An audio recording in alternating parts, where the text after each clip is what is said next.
It's 6 p.m. on Tuesday here in Korea. Thanks for tuning in. I'm Hwang Ji-hye. These are the top stories we're following today. President Park Geun-hye will meet with the leadership of the ruling Saenuri Party this week, including its new floor leader. The move is being seen as a gesture toward improving relations with the party that soured over a controversial parliamentary bill. A special train embarks on a 20-day journey across Asia and Europe with the aim of boosting cooperation in the region and laying a foundation for unification. And a historic Iranian nuclear deal has reportedly been reached, according to diplomats. This comes after marathon talks with Iran by 6 world powers, including the U.S. We begin with domestic politics. The ruling Saenuri Party has a new floor leader after it elected Won Yoo-chul to the post earlier today, and he faces a host of tasks, one of which is improving relations with the presidential office. He hit the ground running with a series of meetings, including one with President Park Geun-hye later this week. Park Ji-won tells us more. Four-term lawmaker Won Yoo-chul was elected floor leader of the ruling Saenuri Party by a consensus agreement during a general meeting of the party's lawmakers on Tuesday. In his acceptance speech, the 52-year-old vowed to mend the party's broken relationship with the presidential office. Based on a close relationship with the presidential office, I will focus on improving the economy and the livelihoods of the people and on fulfilling the Park Geun-hye administration's reforms in 4 major areas: the public sector, labor, education, and finance. President Park will meet the new floor leader and party chairman Kim Moo-sung on Thursday, signaling a turning point towards smoother relations between the presidential office and the ruling party. This was confirmed when the newly appointed senior presidential secretary for political affairs, Hyun Ki-hwan, met with ruling party chairman Kim Moo-sung Tuesday morning. Meanwhile, the new ruling party floor leader got right down to business after his election, meeting with his counterpart in the main opposition party, Lee Jong-gar, on Tuesday afternoon.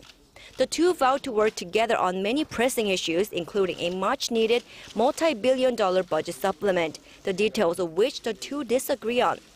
At a press conference held earlier Tuesday, Lee said his party would push to increase the amount of the supplement for the benefit of the people and medical institutions that suffered as a result of the MERS outbreak.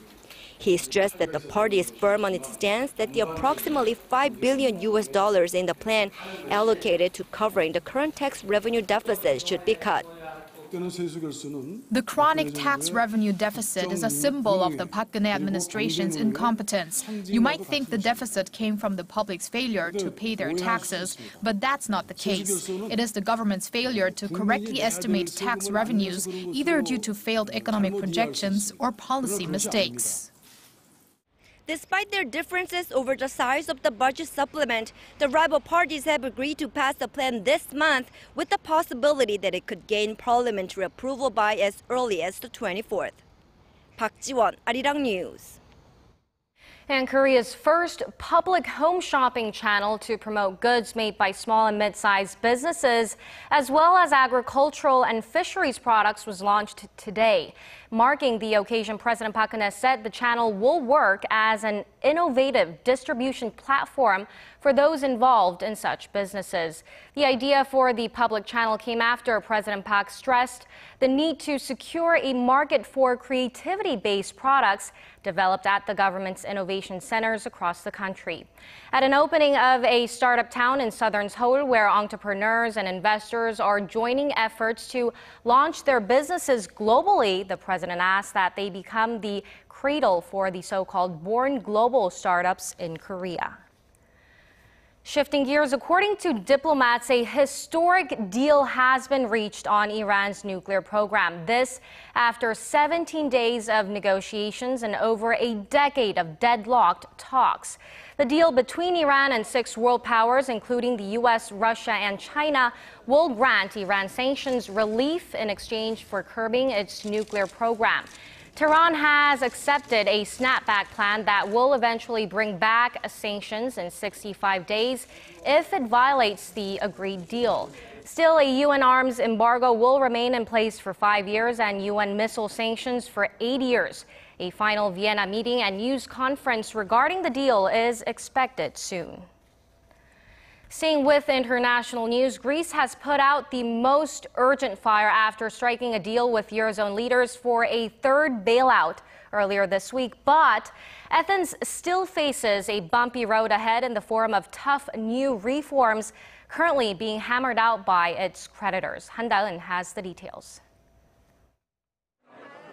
Finance ministers from the 19-nation currency union got straight down to business after Monday's agreement discussing ways to finance Greece until the specific terms of a third bailout are finalized.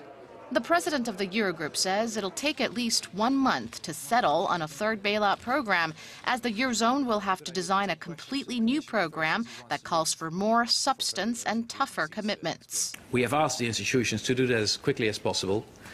But it will probably be closer to 4 weeks than 2 weeks. It's my understanding, and some call me an optimist.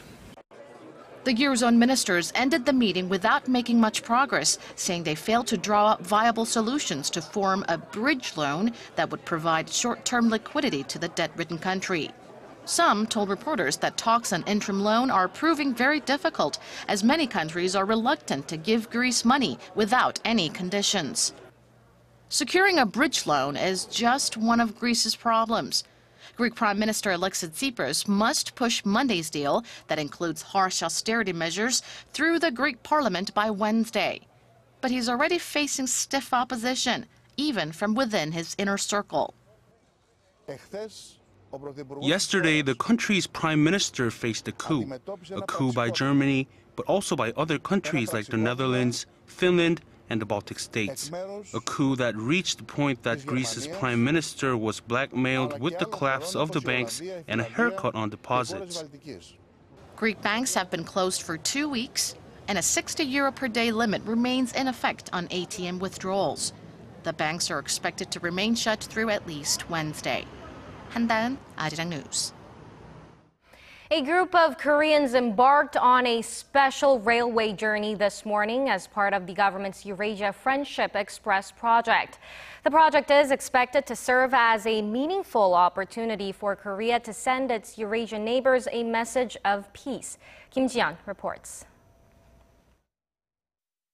More than 200 Koreans from different walks of life set off on a very special journey on Tuesday. They boarded express trains that will travel to over 10 cities in 5 countries in Asia and Europe over a 20-day period. During that time, they hope to establish ties in diverse fields, including the economy and culture. This Eurasia Friendship Express project, spearheaded by the Foreign Ministry and Korea Railway Corporation, was launched to carry out President Park Geun-hye's Eurasia Initiative, which in turn aims to link energy and logistics infrastructure across the continent to lay a foundation for new growth opportunities in both Asia and Europe. In a pre-recorded speech broadcast at the launch ceremony at Seoul Station, the president said the project represents the hopes, dreams, and desires of the people for the peace and unification of the two Koreas. The project participants are divided into 2 teams. One will take the Trans-Siberia Railway from Vladivostok in Russia, while the other will depart from Beijing aboard the Trans-Mongolia Railway. They will meet again in eastern Russia on Sunday, and their journey will end in Berlin, where they will participate in events marking the 25th anniversary of German unification and the 70th anniversary of the division of the Korean Peninsula. Kim Ji-yeon, Arirang News. Seoul has returned 2 of the 5 North Korean fishermen rescued in South Korean waters earlier this week. Tensions between the two Koreas had been escalating after the North demanded that Seoul send all 5 sailors back. Connie Kim reports. Seoul's Unification Ministry said Tuesday the North accepted the 2 fishermen earlier in the day through the inter-Korean truce village of Panmunjom. It's not known whether Pyongyang lodged a complaint during the repatriation process, but a Unification Ministry official said things appear to have gone smoothly during the handover. Pyongyang had been threatening to take stern action if the South didn't return all 5 men. A day earlier, Pyongyang had told Seoul it would send to the truce village the relatives of the 3 fishermen who expressed a desire to defect to South Korea, and a group of officials to take all 5 fishermen into custody. Seoul said it would honor the wishes of the 3 fishermen to stay in the south when the South Korean Coast Guard rescued the 5 men in waters near Ulleungdo Island earlier this month. South Korea has never repatriated a North Korean who expressed a desire to defect. Connie Kim, Arirang News. The former captain of the Korea Coast Guard has been sentenced to 3 years in prison for negligence and falsifying rescue reports when the Sewol-ho ferry capsized last year. The Gwangju District Court said Tuesday Kim Kyung-il failed in his duty to rescue passengers on board the ill-fated ferry. 304 people were left in the sinking ferry that capsized off Korea's southwestern coast last April, most of them high school students. Last November, the ferry's captain was found guilty of violating maritime law and for abandoning passengers. He was sentenced to 36 years in prison. Competition for the 700 megahertz frequency band is expected to heat up among local telecommunication carriers as the government has completed its proposal for allocating the highly valued frequency band known as the golden spectrum. Kwon So-ah has the details. You may have experienced the annoyance of having your mobile phone slow down and the frustration when it doesn't function in crowded places. That's true even in IT powerhouse Korea, but the country may be on the verge of solving the problem within the next year or so, as the government reached an agreement on the allocation of the 700 megahertz frequency band, the so-called golden spectrum, on Monday. 40 megahertz will be given to the telecommunications sector, 30 megahertz to 5 main broadcasters to use for ultra-high-definition television, and 20 megahertz for public use. The frequency was previously only used for analog broadcasting and has been left idle after Korea's broadcasting industry was digitalized 3 years ago. The move is sure to ramp up competition for the 700 megahertz band among local telecommunications carriers. The country's 3 mobile carriers, SK Telecom, KT, and LG U+, will be bidding for a slice of the action and are expected to ask for more. Analysts say the 700 megahertz bandwidth could prevent problems arising with a big increase in mobile traffic and could generate greater economic value. The Ministry of Science, ICT and Future Planning and telecom watchdog the Korea Communications Commission, which are in charge of managing radio frequency bands, are scheduled to submit their proposal to our parliamentary committee by next week at the latest. Kwon So-ah, Arirang News. Arirang TV will launch a 24-hour channel on the UN in-house network later today, becoming the first Korean broadcaster to establish a 5-year partnership with the UN. For more on what the new channel means for Korea-UN ties, our Hwang Sung-hee spoke to Christina Galak, a UN Under-Secretary General for Communications and Public Information.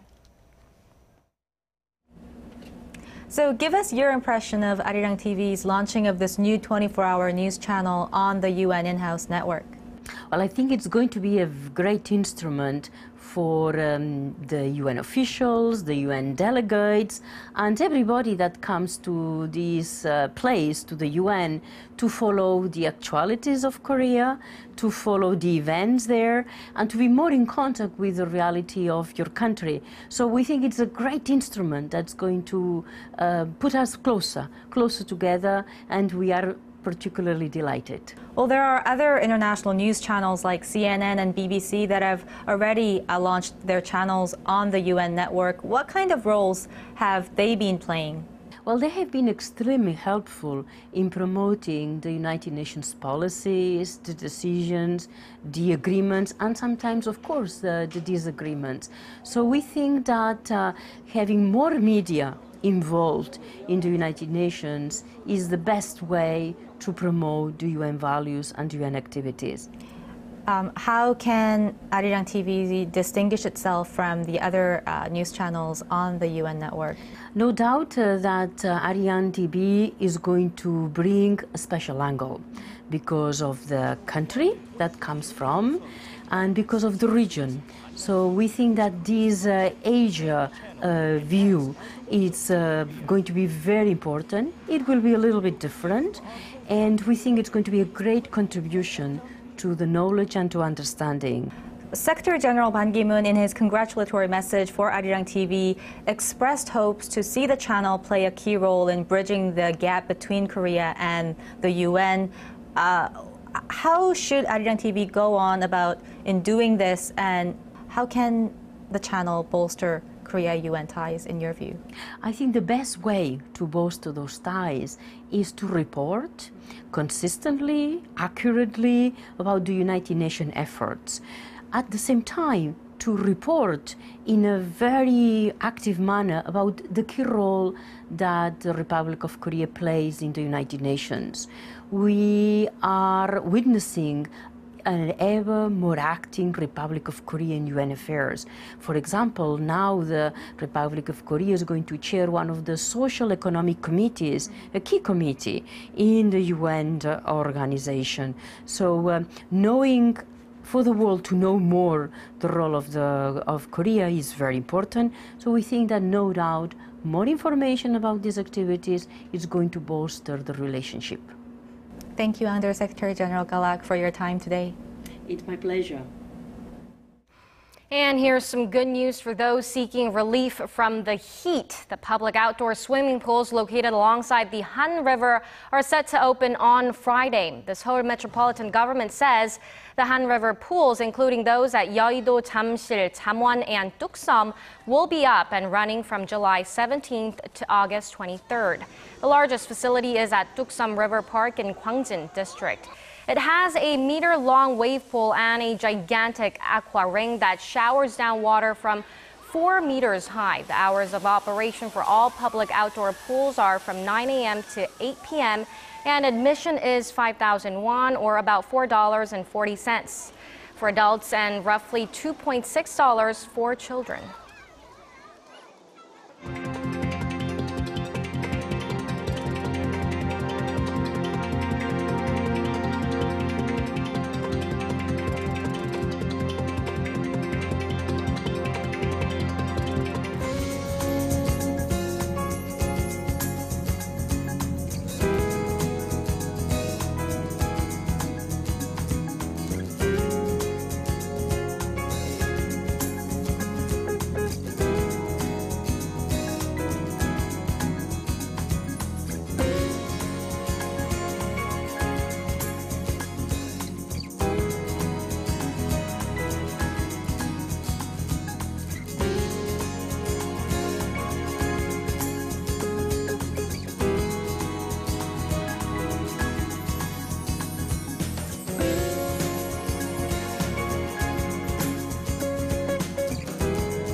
And that brings us to the end of our newscast. We will bring you more updates at 10 p.m. Korea time. Stay tuned. Thank you for watching.